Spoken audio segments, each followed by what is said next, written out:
Apa kabar pemirsa TVR Parlemen dimanapun Anda berada? Berjumpa lagi bersama saya Anggun Oktarini dalam program TVR 17. Tepat pukul 17 waktu Indonesia Barat, kami hadirkan kepada Anda sejumlah informasi paling baru dan menarik seputar kinerja dan kegiatan DPR RI yang telah disajikan oleh redaksi TVR Parlemen. Inilah TVR 17 edisi Rabu 6 April 2022.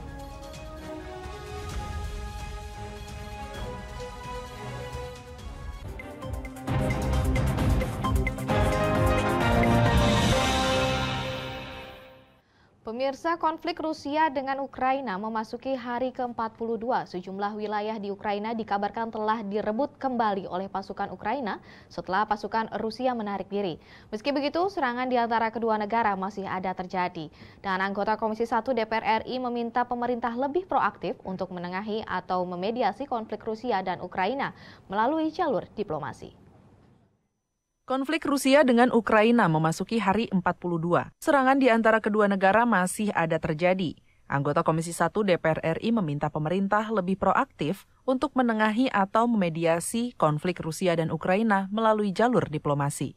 Saat mengikuti rapat kerja dengan Menteri Luar Negeri Indonesia di Gedung Nusantara II DPR RI Jakarta pagi tadi, Dev Akbarsyah menilai pemerintah sejauh ini sudah cukup proaktif dan mengambil posisi dalam upaya mendamaikan konflik Rusia dan Ukraina. Namun, pemerintah Indonesia sebaiknya lebih memaksimalkan lagi dalam menyuarakan perdamaian dunia di forum-forum internasional. Hal ini untuk mencegah konflik Rusia dengan Ukraina semakin meluas, bahkan bisa segera diakhiri. Jika tidak dicegah, bisa berdampak buruk pada berbagai sektor di dunia. Jutaan orang menjadi displaced, harus mengungsi. Terus juga kita terus mendorong bantuan-bantuan kemanusiaan dari organisasi internasional. Tapi kita juga tetap meminta semua negara-negara yang terkait, baik negara-negara barat ataupun juga dua pihak yang terlibat dalam konflik ini, untuk segera mengakhiri agar jangan sampai terjadi spillover effect ataupun juga meluas perang ini dan juga memperpanjang dan mengakibatkan perubahan ataupun kekacauan dari stabilitas politik dan ekonomi dunia.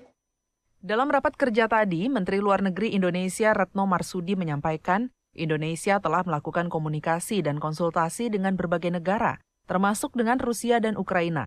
Bahkan ia sudah bertemu langsung dengan Menteri Luar Negeri Ukraina pada 30 Maret lalu dan menyampaikan poin-poin atau statement yang konsisten. Kementerian Luar Negeri mencatat jumlah WNI di Ukraina yang telah dievakuasi sebanyak 133 orang, dari total 165 orang WNI. Dodi Muharam, TVR Parlemen, melaporkan. Pemerintah terus menggencarkan pemberian vaksin COVID-19 kepada masyarakat baik dosis premier maupun booster. Total ada 6 jenis regimen vaksin booster yang digunakan pemerintah Indonesia. Anggota Komisi 9 DPR RI mempertanyakan ketersediaan vaksin halal yang dipakai sebagai booster. Pemerintah terus menggencarkan pemberian vaksin COVID-19 kepada masyarakat baik dosis primer maupun booster. Total ada 6 jenis regimen vaksin booster yang digunakan pemerintah Indonesia. Menanggapi hal itu, anggota Komisi 9 DPR RI mempertanyakan ketersediaan vaksin halal yang dipakai sebagai booster. Dalam rapat panja pengawasan vaksin COVID-19 dengan Kepala BPOM dan Direktur Bio Farma di Gedung Nusantara I DPR RI pagi tadi, Anas Thohir mempertanyakan ketersediaan vaksin booster yang halal kepada PT Bio Farma sebagai lembaga yang ditunjuk pemerintah untuk pengadaan vaksin di tanah air. Pemerintah seharusnya memprioritaskan pengadaan vaksin booster halal untuk diberikan kepada masyarakat Muslim di Indonesia. Menurutnya, kondisi pandemi COVID-19 di Indonesia sudah tidak dalam fase darurat, sehingga jenis vaksin booster tanpa sertifikat halal seharusnya tidak boleh digunakan dan diberikan kepada masyarakat Muslim di Indonesia. Yang ketujuh, apakah di dalam tahun anggaran 2022 ada instruksi permintaan dari Kemenkes untuk membeli vaksin halal? Jadi halal ini memang bolak-balik saya ulang-ulang dari pertemuan ke pertemuan karena bagi saya sangat penting. Sebab dulu memang Majelis Ulama mengatakan vaksin ini haram tapi boleh dilakukan dalam keadaan darurat. Sekarang situasi darurat sudah tidak ada. Karena saya berharap vaksin halal menjadi prioritas. Keenam regimen vaksin booster antara lain Sinovac, AstraZeneca, Pfizer, Moderna, Janssen, dan vaksin Sinopharm. Pemberian dosis booster dilakukan melalui 2 mekanisme, yaitu homolog dan heterolog. Panji dan Julian, TVR Parlemen, melaporkan.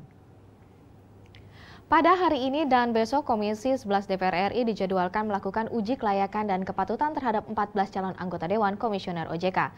Anggota Komisi 11 DPR RI meminta calon Dewan Komisioner OJK terpilih meningkatkan kapabilitas dan sumber daya fungsi pengawasan untuk membenahi sistem jasa keuangan di Indonesia.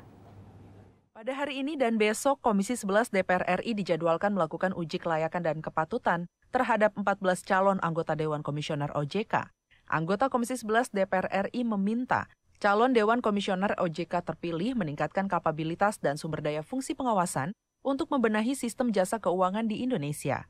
Dalam rangkaian uji kelayakan dan kepatutan di Gedung Nusantara 1 DPR RI pagi tadi, Heri Gunawan mengatakan peningkatan kapabilitas dan pengawasan bisa dilakukan dengan pembenahan struktur organisasi, serta mengidentifikasi dan menangani regulasi terutama yang tumpang tindih.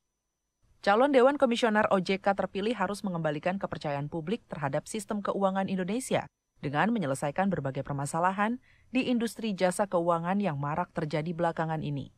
Dewan Komisioner OJK juga diminta mendukung mitigasi resiko lanjutan pandemi dunia dan dampaknya terhadap Indonesia. Kami di sini melakukan fit proper, tapi mungkin lebih fokus kepada apa yang akan mereka lakukan dan sinerginya seperti apa nanti. Seperti itu. Nah, itu yang kita lakukan hari ini. Kebetulan hari ini, hari pertama kita melakukan fit proper, ada 2 calon untuk calon ketua, di mana di dalam Undang-Undang OJK pasal 12 ayat 3, itu calon ketua yang tidak terpilih, itu dapat dimungkinkan untuk dipilih menjadi anggota Dewan Komisioner. Seperti itu. Seperti tadi kita sempat tanyakan kepada Pak Mahendra, kalau beliau tidak terpilih bagaimana? Ternyata beliau sampaikan kami tidak bersedia. Kami memang hanya untuk Ketua OJK, seperti itu. Pelaksanaan pengambilan keputusan atas uji kepatutan dan kelayakan calon Dewan Komisioner OJK rencananya dilakukan besok. Nantinya akan dipilih 7 calon, termasuk yang menjadi Ketua Dewan Komisioner. Andri, TVR Parlemen, melaporkan. Jangan kemana-mana pemirsa, sesaat lagi ada liputan mendalam khas redaksi TVR Parlemen soal perlunya memuat keberpihakan dalam rancangan Undang-Undang Pendidikan Kedokteran. Selengkapnya setelah jeda berikut ini tetap di TVR 17.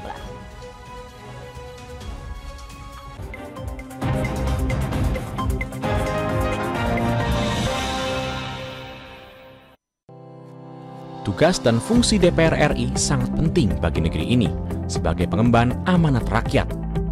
Namun tidak banyak yang tahu apa saja fungsi dan tugas dari DPR.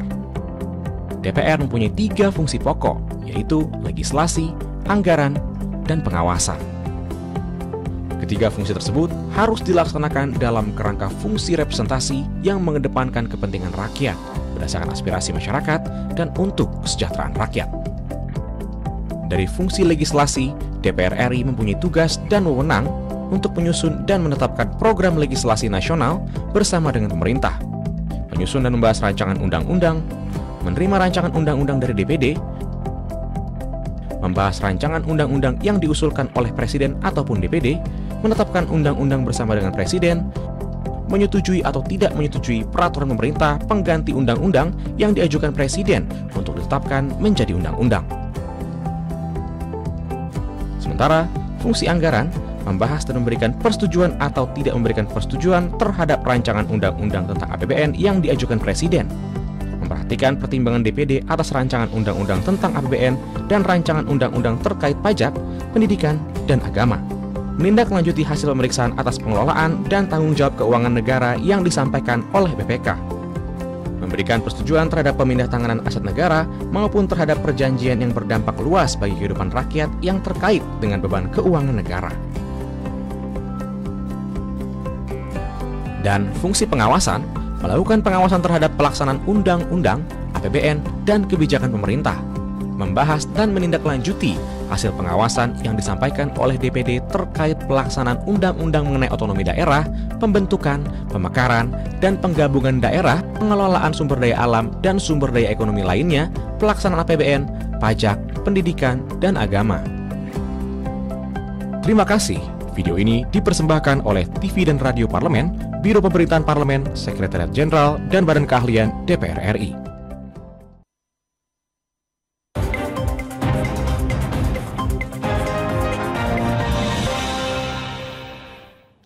Kembali di TVR 17, Badan Legislasi DPR RI berkomitmen menyelesaikan pembahasan revisi Undang-Undang Nomor 20 Tahun 2013 tentang Pendidikan Kedokteran atau Dikdok. Balik menilai penyelenggaraan pendidikan kedokteran untuk menghasilkan SDM dokter berkualitas memerlukan keterlibatan pemerintah daerah. Berikut ini liputan mendalam dari redaksi TVR Parlemen.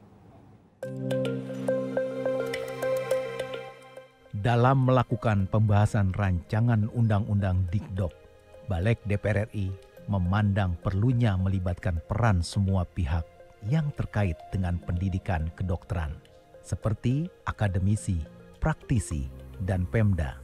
Saat kunjungan kerja di Bali, anggota Balik DPR RI I Ketut Karyasa menyoroti distribusi dokter yang belum merata di seluruh wilayah Indonesia, khususnya di wilayah 3T. Salah satunya disebabkan masih minimnya jumlah dokter di Indonesia.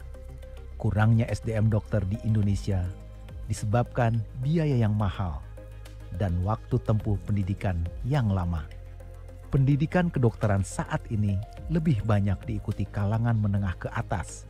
Melalui revisi Undang-Undang Dikdok, diharapkan generasi muda dari semua kalangan ekonomi bisa mempunyai kesempatan menempuh pendidikan kedokteran. Adanya tidak sinkronasi antar lembaga yang ada di tentang kesehatan ini bisa diatasi, dan pemerintah pun tentu selama ini harus mempunyai peran penting. Anggota Balik DPR RI Kurniasih Mufidayati juga mengusulkan dimasukkannya pasal yang mengatur pembiayaan pendidikan kedokteran yang bersumber dari anggaran negara, baik berupa beasiswa maupun subsidi. Pendidikan kedokteran banyak menghabiskan biaya untuk sektor alat dan tempat praktek. Ada biaya yang standar, pemerintah harus hadir di sini untuk bisa memberikan subsidi pembiayaan. Mungkin bisa mengajak pihak ketiga juga ya, butuhkan peralatan, kemudian juga membutuhkan rumah sakit. Dalam kunjungan kerja ke Papua Barat, anggota Balik DPR RI Zainuddin Maliki mengungkapkan, pemenuhan SDM dokter yang berkualitas di suatu daerah tidak terlepas dari peran dan partisipasi pemerintah daerah terhadap pendidikan kedokteran. Keterlibatan Pemda dianggap perlu diatur dengan jelas dalam rancangan Undang-Undang Pendidikan Kedokteran dalam mengalokasikan anggaran dari APBD untuk pendidikan kedokteran di daerahnya, baik berupa beasiswa khusus maupun ikatan dinas. Kalau dia lulus nantinya diwajibkan untuk mengabdi di daerah itu, tidak mengabdi di tempat yang lain, termasuk untuk, karena Papua Barat ini juga punya wilayah-wilayah yang terpencil, mereka yang menerima beasiswa harus juga berkomitmen untuk nanti setelah lulus melaksanakan tugas di daerah-daerah yang masih terpencil. Atau menyediakan anggaran memberikan beasiswa dalam bentuk ikatan dinas. Dalam bentuk ikatan dinas dalam arti begitu lulus dia menjadi pegawai pemerintah daerah. Anggota Balik DPR RI Muhammad Safi'i menyatakan, revisi Undang-Undang Dikdok tidak hanya untuk meningkatkan kualitas SDM dokter di Indonesia, melainkan juga memperbaiki kualitas sistem pelayanan kesehatan di seluruh daerah. Masalah kekurangan dokter di wilayah tertentu disebabkan maldistribusi lulusan kedokteran. Sistem pelayanan kesehatan yang belum maksimal diharapkan bisa diatasi dengan pendistribusian dokter-dokter berkualitas hingga ke wilayah 3T, serta ditunjang dengan peningkatan infrastruktur kesehatan di seluruh pusat pelayanan kesehatan.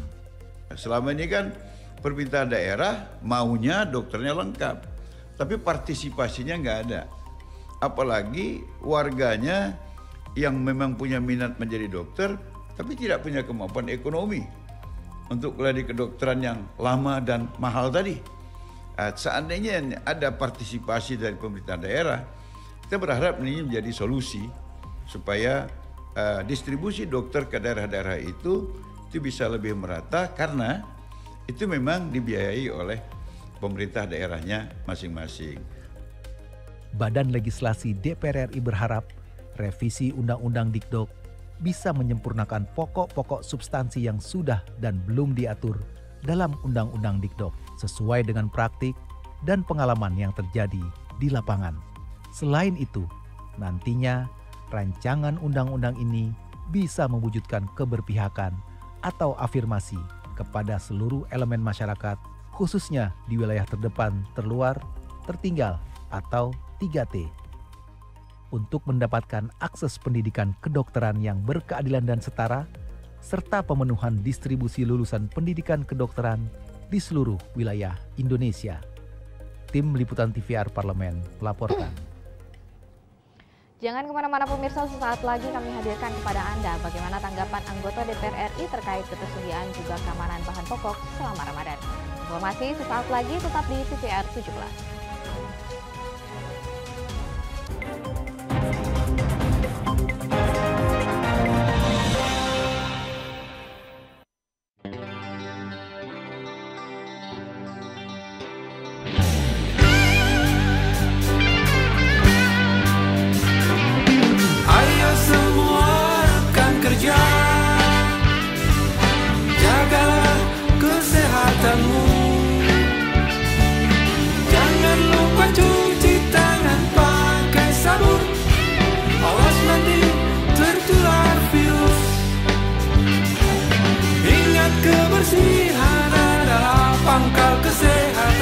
Kebersihan juga sebagian dari iman. Cuci tanganmu, jaga jarakmu, dan jangan lupa pakai maskermu, agar terhindar dari virus. Jagalah diri kita, teman dan keluarga kita, bersama kita pasti bisa. Bersama kita pasti bisa. Bersama kita pasti bisa.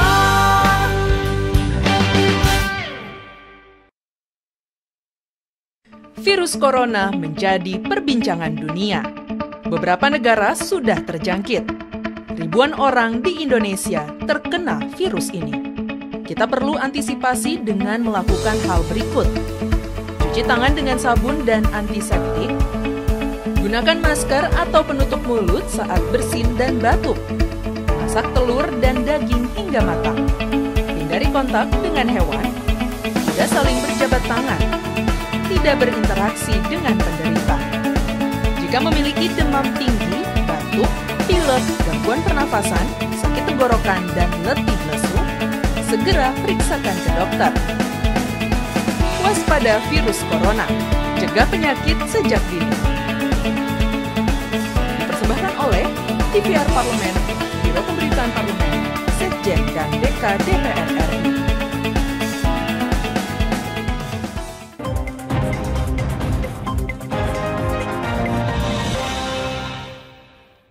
Kembali di TVR 17, Komisi 9 DPR RI melakukan rapat dengan Badan Pengawasan Obat dan Makanan atau Badan POM terkait dengan kesiapan dan keamanan bahan pokok selama Ramadan dan nanti jelang Lebaran. Berikut ini wawancara langsung dari rekan kami Supki Abdul dengan anggota Komisi 9 DPR RI Rahmat Handoyo langsung dari Komisi 9 DPR RI beberapa waktu lalu. Ya, halo, apa kabar pemirsa? Saat ini saya sudah berada di ruang rapat Komisi 9 DPR RI dan Komisi 9 sedang rapat kerja dengan BPOM. Ini terkait dengan bagaimana makanan selama bulan suci Ramadan. Sudah bersama dengan Bapak Rahmat Handoyo, anggota Komisi 9 DPR RI dari fraksi PDI Perjuangan. Pak Rahmat, sejauh ini Bapak sudah keliling-keliling di pasar di dapil Bapak dan melihat bagaimana terkait dengan ketersediaan bahan pokok dan juga keamanan dari bahan pokok itu sendiri, bagaimana Pak? Saya kira sebagai mitra Komisi 9 ya, BPOM selalu berkoordinasi, melakukan koordinasi dengan kami ya, untuk ikut mensosialisasikan bagaimana memilih obat dan makanan, termasuk menjelang Hari Raya Lebaran dan memasuki hari bulan puasa Ramadan ini, saya kira suatu hal yang pantas kita komunikasikan kepada masyarakat ya, agar masyarakat juga bisa ikut fungsi kontrol ketika memilih bahan makanan, memilih obat-obatan, vitamin itu sesuai dengan ketentuan yang dilakukan oleh BPOM. Salah satunya adalah kita selalu wanti-wanti kepada masyarakat karena ini kebutuhan masyarakat juga banyak pasti ya. Tentu ingin kita pastikan di pasaran makanan yang berkaleng, makanan yang mewajibkan untuk ada izin edarnya, termasuk ada kadaluarsanya itu harus kita pastikan bahwa benar-benar sesuai dengan ketentuan. Kalau ternyata produknya membludak, kemudian ternyata ada juga terselip ada bahan-bahan makanan yang kedaluarsa itu harus kita sampaikan, jangan sampai itu terjadi di masyarakat karena efek dampaknya kan pasti kan ke kesehatan, begitu Mas. Sejauh ini yang Bapak lihat bagaimana pengawasan yang dilakukan oleh BPOM itu sendiri Pak, baik di tingkat pusat maupun juga di daerah terkait dengan seperti Ramadan ini ataupun juga menjelang hari-hari besar seperti Lebaran Pak? Ya tentu sebagai Komisi 9 kita juga berterima kasih pada BPOM ya telah melakukan satu edukasi, telah melakukan suatu sosialisasi kepada khalayak masyarakat ya, bersama juga kerjasama dengan masyarakat, dan Komisi 9 juga melakukan satu sosialisasi bagaimana memilih obat yang tepat, bagaimana memilih makanan yang tepat sesuai dengan ketentuan yang berlaku. Salah satunya adalah kita juga ingin menyampaikan kepada masyarakat agar bahan-bahan pokok kebutuhan masyarakat ikut juga dipantau oleh BPOM agar dari sisi higienis, dari sisi ketentuan tidak melanggar ketentuan. Itu yang paling menjadi concern bagi Komisi 9 agar sesuatu yang menjadi concern dari sisi kesehatan tidak ada pelanggaran, tidak ada yang membelok sehingga apa yang disampaikan, apa yang diinginkan oleh masyarakat di saat bulan suci Ramadan itu benar-benar sesuai dengan ketentuan dan terjaga dari sisi kesehatannya begitu. Ini kan salah satu cara yang dilakukan BPOM ini mengintensifkan pengawasan ya Pak, baik dari pasar tradisional maupun juga pasar modern. Nah kalau misalnya melihat apakah sudah ada temuan-temuan Pak terkait dengan selama ini yang dilakukan oleh BPOM, yang Bapak lakukan rapat kerja bersama dengan BPOM, ada temuan atau hal apa yang ditemukan oleh BPOM sejauh ini Pak? Ya temuan pasti ada ya, karena salah satu fungsi BPOM adalah fungsi kontrol, fungsi pengawasan terkait yang ada di masyarakat ya, baik di pasar, kemudian di retail modern. Yang paling sering yang kita temukan dan BPOM juga sampaikan adalah izin edarnya kadang-kadang juga tidak ada, kemudian juga izin edar palsu, ini kan merugikan masyarakat. Kemudian juga yang tak kalah penting adalah kadaluarsanya juga sudah melewati batas sehingga potensi untuk menimbulkan gangguan kesehatan juga ada. Sehingga masyarakat juga perlu kita edukasi ketika BPOM menemukan sidak di lapangan sehingga agar segera paling utama dan paling sederhana itu melihat kadaluarsanya. Kalau makanan berkaleng kemudian kadaluarsa lebih dari 2 bulan, 3 bulan, pasti otomatis akan pencernaan juga akan berisiko. Termasuk adalah kita wanti-wanti kepada masyarakat agar izin BPOM itu bisa dicek dengan menggunakan cek klik kalau sering disampaikan oleh BPOM ya, dengan harapannya ketika dipastikan ketika online-nya itu ada izin edar kosmetik, obat-obatan, makanan, sehingga ketika sudah dipastikan ada izin edarnya itu adalah suatu hal yang sangat positif. Namun demikian kita juga apresiasi kepada BPOM ya, sudah melakukan satu konsolidasi. Toh kalau ada temuan-temuan itu pendekatannya adalah pendekatan edukasi. Kalau ada temuan-temuan yang barangkali itu memunculkan potensi merugikan kesehatan masyarakat, BPOM kita sarankan untuk edukasi. Kalau toh pada akhirnya bandel, saya kira proses hukum menjadi salah satu keniscayaan begitu. Oke, terima kasih banyak Pak Rahmat Handoyo, anggota Komisi 9 DPR RI dari fraksi PDI Perjuangan. Semoga di masyarakat mulai juga nih tahu bagaimana cara memilih barang-barang produk-produk makanan yang pastinya sehat dan juga terdaftar di BPOM. Dari ruang rapat Komisi 9 DPR RI, saya melaporkan untuk TVR Parlemen. Itu tadi laporan dari rekan kami Subki Abdul dengan anggota Komisi 9 DPR RI Rahmat Handoyo terkait keamanan pangan selama bulan Ramadan. Dan berikut ini kita akan beralih ke segmen media nasional yang menyoroti isu-isu aktual dan terkini serta tanggapan dari para anggota DPR RI. Usai jeda berikut ini sesaat lagi, tetap di TVR 17.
kebersihan juga sebagian darinya.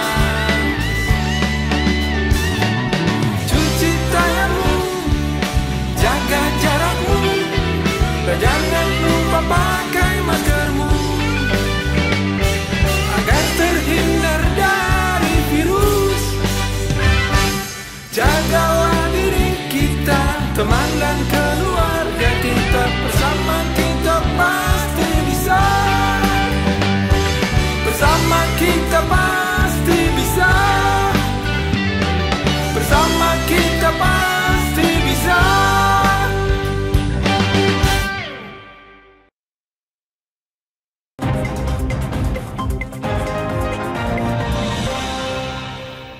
Kembali di TVR 17, kali ini kita memasuki ke segmen media nasional. Mari kita simak apa yang disoroti media nasional tentang kinerja dan kegiatan anggota DPR RI maupun pendapat anggota DPR RI seputar isu-isu nasional terkini bersama rekan kita di studio, Rini Reski.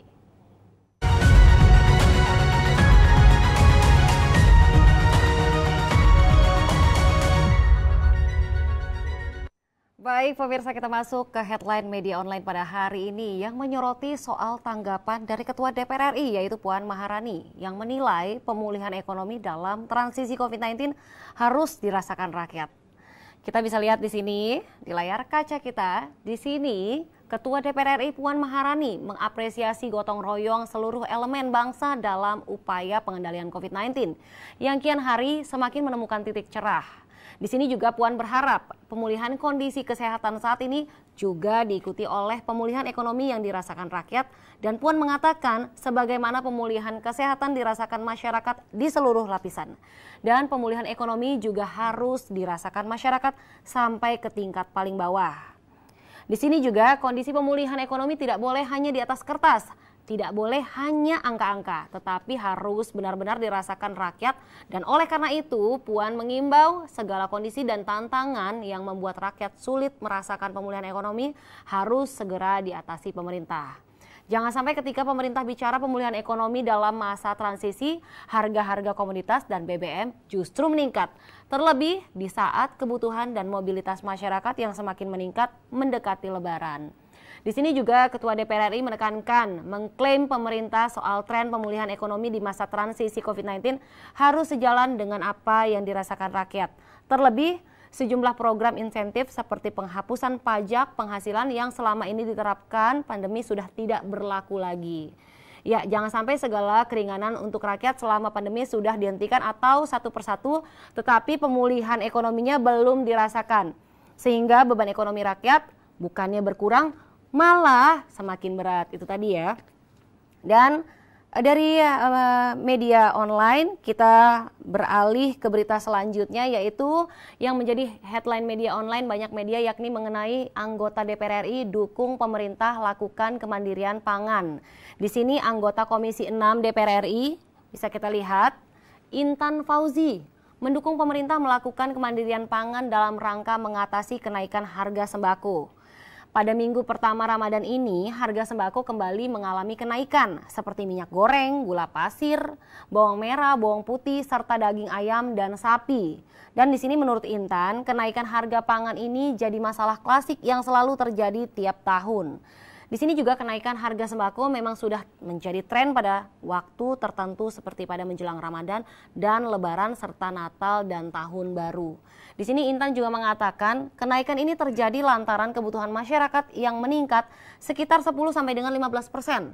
Namun, tahun ini dengan situasi pandemi, pendapatan masyarakat makin turun dan bahkan kehilangan pekerjaannya. Komisi 6 DPR telah melakukan rapat dengan kementerian dan lembaga terkait, tentunya membahas tentang kenaikan harga sembako ini. Karena permasalahan ini perlu diselesaikan secara terintegrasi. Intinya untuk kebutuhan pangan pokok harus bisa ada kemandirian pangan dari mulai petani, distribusi sampai dengan retail tingkat akhir. Itu harus menjadi perhatian pemerintah. Untuk tidak membebani rakyat dari harga produksi pangan dan harga jual di retail akhir. Itu dia. Kita kembali ke Anggun.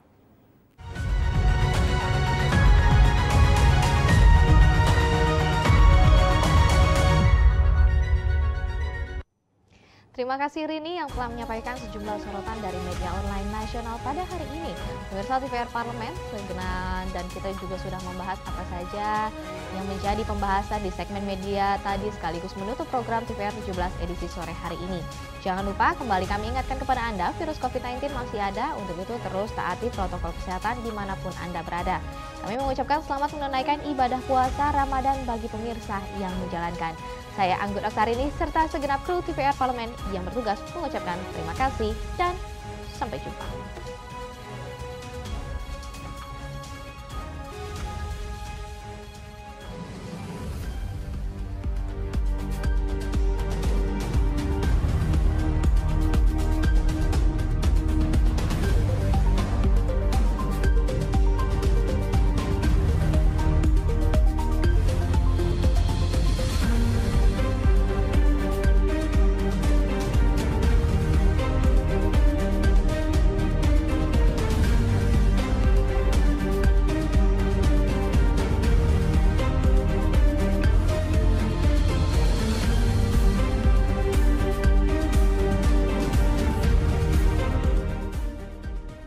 Badan